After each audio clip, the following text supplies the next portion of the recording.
ሰላም ለእናንተ ይሁን። እንዴት ዋላችሁልኝ? እንዴት አመሻችሁ? ፈጣሪ ክብሩ ይስፋ። ባለንበት ሁላችንንም ጠብቆ በሰላም ያዋለን። አንድ ነገር ዛሬ ደግሞ ልበላችሁ ወይም ላጋራችሁ ብዬ ነው የመጣሁት። እንግዲህ ሀሳቡን ከማጋራቴ በፊት እንግዲህ ፍሬሽ ጀማሪ ነኝ፣ አዲስ ነኝ። ለዛ ሼር አድርጉ፣ ኮፕሊንግ አድርጉ፣ ዱዊት አድርጉልኝ፣ አሳድጉኝ እስቲ ያው እና የእናንተ እርዳታ ያስፈልገኛል። ይህን እያልኩ ወደ ሀሳቤ እመጣለሁ።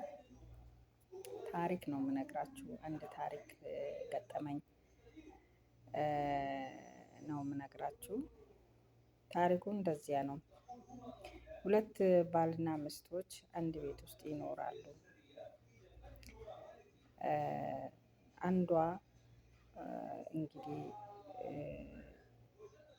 ትንሽ ያው ህመምተኛ ናት። ያው ባሏ ጤናማ ሰው ነው፣ እሷ ህመምተኛ ናት እና የቤተሰብ ጫና ነበረ። ልጅቷን ወዶ ነው ያገባው። እሷ ህመምተኛ ስለሆነች የባሏ ቤተሰቦች ደግሞ ልጅቷን እንዲያገባ አይፈልጉም ነበረ። ፍቃድ የላቸውም፣ ደስተኛ አይደሉም። ነገር ግን አሻፈረኝ አልሰማችሁም ብሎ ልጅቷን የራሱ አደረገና ይዟት ገባ። አብሮ ሲኖሩ የባል እናት ምን ታደርጋለች?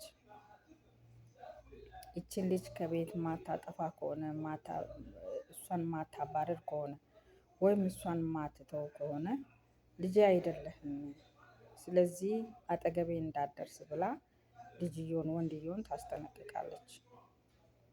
ከዛ በኋላ እንደዚህ ሲል እንዴ እናቴ እንዴት እንደዚህ ትይኛለሽ? እኔ ከወደድኩት ሰው ጋር መኖር አልችልም ወይ? መፍት አይደለም ወይ ብሎ ይጠይቃታል። ታሪኩ በጣም ረዥም ቢሆንም ያው እየቀጠልኩ ሄዳለሁ። በጣም ረዥም ነው እኔ ያነበብኩት መጽሐፉ ማለት ነው። እና ከዛ ምን ያደርጋል? እናትየውን መማፀን ጀመረ። እባክሽን እናቴ ተይኝ፣ እኔ ከእሷ ጋር መኖር እፈልጋለሁ አለ።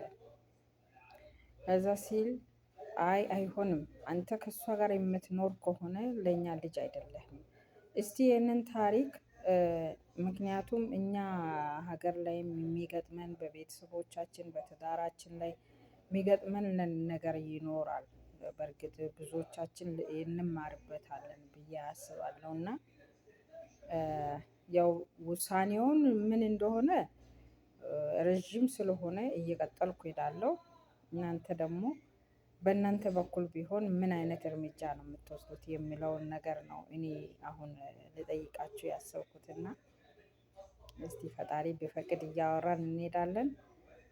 ሪካርድ ከጅምሩ እንዳይበዛባችሁ ብዬ ነው። አመሰግናለሁ። እግዚአብሔር ቢፈቅድ ደግሞ ነገ እቀጥለዋለሁ። መልካም ምሽት።